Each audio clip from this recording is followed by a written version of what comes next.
Welcome back to Our Issues Milwaukee. I'm your host, Andrea Williams. Higher education has long been seen as one of the best ways out of poverty, but the Pew Research Center says low-income students, even those who are high-achieving and best prepared for college-level work, face a challenge when it comes to paying for college. Kelly Schaer is the program director for College Possible, and she's here to tell us more about how they prepare young people for that challenge. Good morning, Kelly. Good morning. Pleasure to have you here. Thank you. I'm very excited to hear more about College Possible. I will start off saying your founder and CEO, Mr. Jim McCorkle.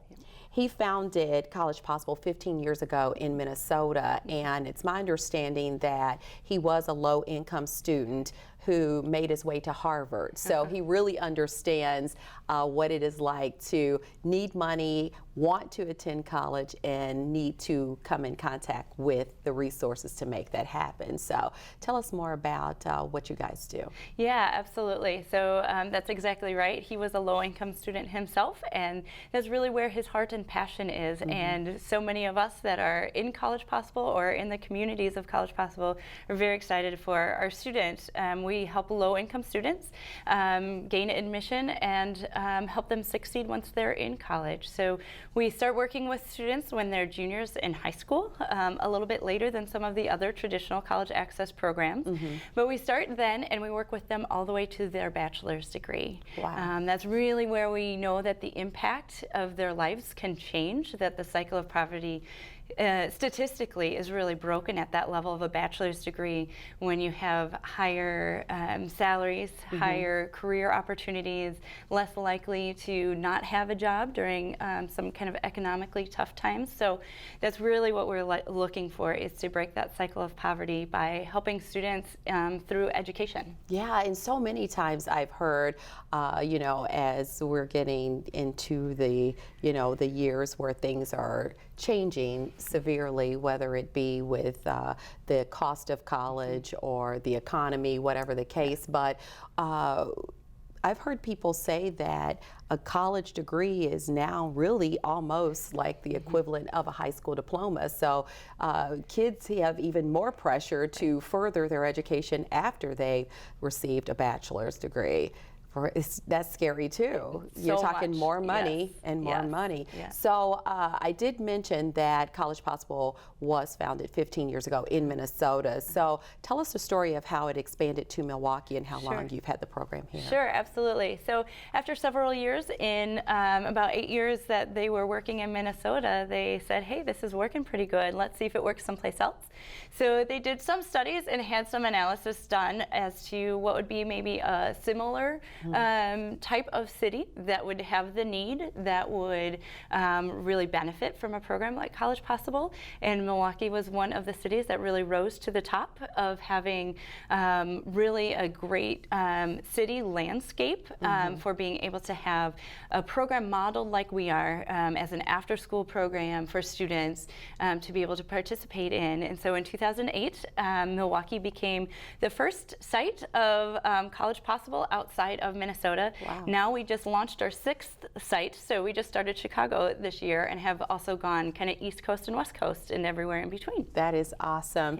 And you emphasize that despite the hefty price tag, college is possible. Absolutely. I like that. Yeah. How is College Possible set up? So I'm sure you have different components of how you get students involved and what they do from there. Yeah, absolutely. So the meat of our program really starts their junior year of high school. We work in 14 different partner high schools, and so we're based in the high school. And so our team will deliver the content and information after school. We're a cohort model, so the students, once you get into College Possible, the way you get out is a bachelor's degree. So we really work with students all the way through, and even if students have challenges, even if, you know, life takes different turns, we're going to be there for our students. We don't drop students, we don't say goodbye to them. We always say you're part of College Possible and we're always here for you. And so once they're in school, it's an after-school model. We expect students to come twice a week, 2 hours each time. So we do have a pretty intensive program with the time that we spend with our students. And during junior year, a lot of ACT preparation, a lot of basic college information, starting to get some of their materials for college ready already. Yeah. So talking about essays and which schools to apply to.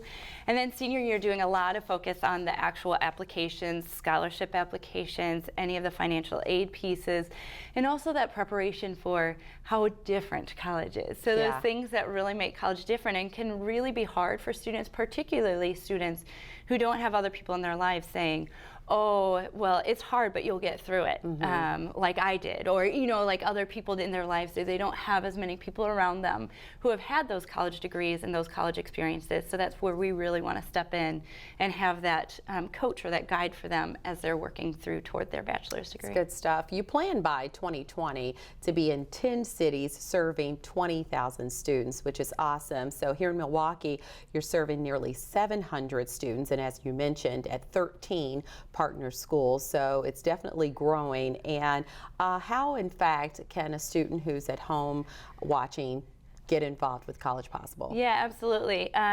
Definitely one of our partner schools is the best way to do that. So we encourage families, especially if they're thinking about 8th grade, what high school to go to check us out and find out which schools that we are present at.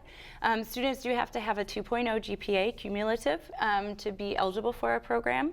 And of course be able to stay after school, since that is the basic model for our school. So that's probably the best resources. We're always willing to share other resources for students who may not happen to be in those schools as well. Are there any other stipulations for being a part of College Possible? That students qualify as low income. We use a couple of different federal measures for that. So either free and reduced lunch or a certain percentage of 200% of poverty line. So a couple of different measures that we use to determine if students would be eligible from an income standpoint. Yeah, so it's worth picking up the phone and making a phone call to see exactly what they need to do in order to be a part of this. What is the phone number one would call? Yeah, it's 414-220-9450. Okay, and we'll put that right there at the bottom of the screen. And you also have a website where people can get more information about all that you're doing as well. Absolutely. It's www.collegepossible.org. Okay. What role do your partner high schools play in really making college possible? Absolutely, absolutely. And we range in our high schools from very small kind of specialty schools to very large traditional schools.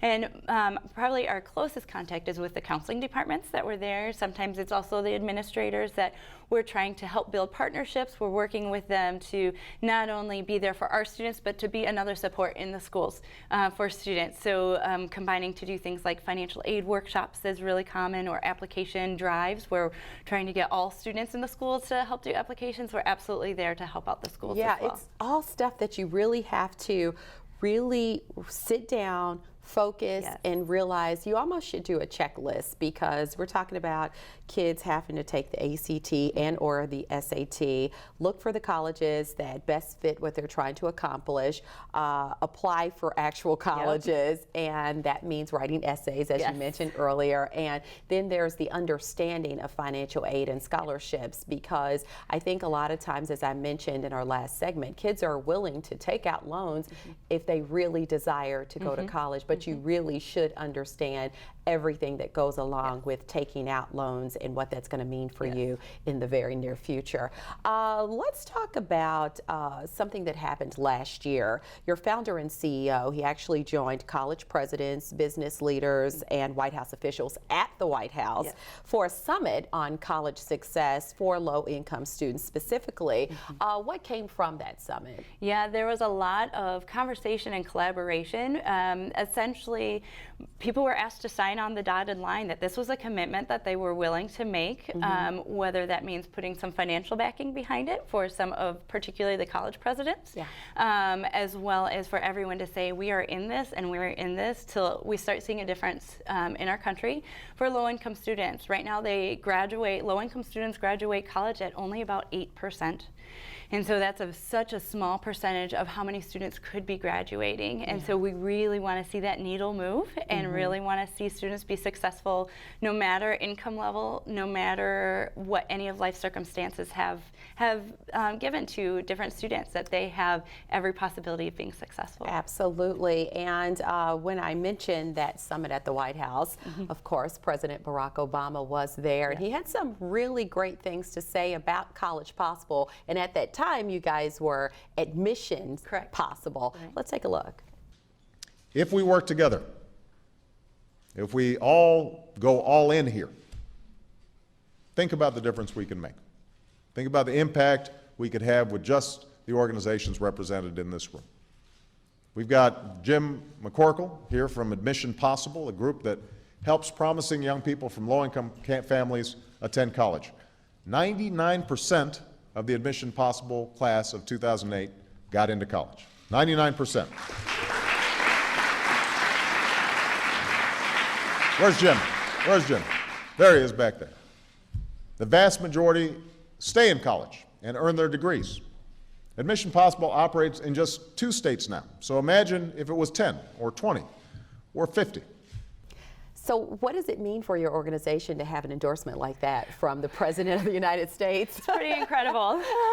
And you've been invited back to the White House, right? Yes, yeah, we have been able to be at the White House several times. Our founder, Jim McCorkle, talks about how it's really been a dream come true for him to be there. He's been in the private movie theater of the White House and been able to now kind of be with some of the real change makers in the country that are really thinking about higher education, particularly with this lens of low-income students and how to improve what the country is doing right now. All right, well, needless to say, we are starting a brand new school year. So what advice do you have for parents who are watching right now when it comes to them really preparing their kids for college? Yeah, absolutely. Help students feel like school is the right place for them. The exposure to both feeling like they belong in high school as well as in college is really important, and helping them ask questions. We find students that are question askers are successful because they didn't know it right away, but they're willing to keep asking until they find out.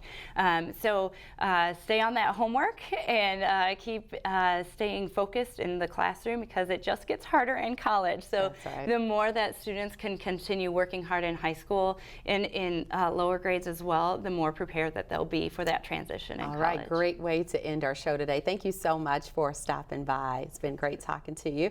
Kelly Schaer is the program director for College Possible, and for more information, log on to collegepossible.org or call 414-220-9450. That's going to do it for today's show. I'm your host, Andrea Williams. As always, thank you for watching, and I hope you join us again next week as we take another look at our issues, Milwaukee. Have a great day.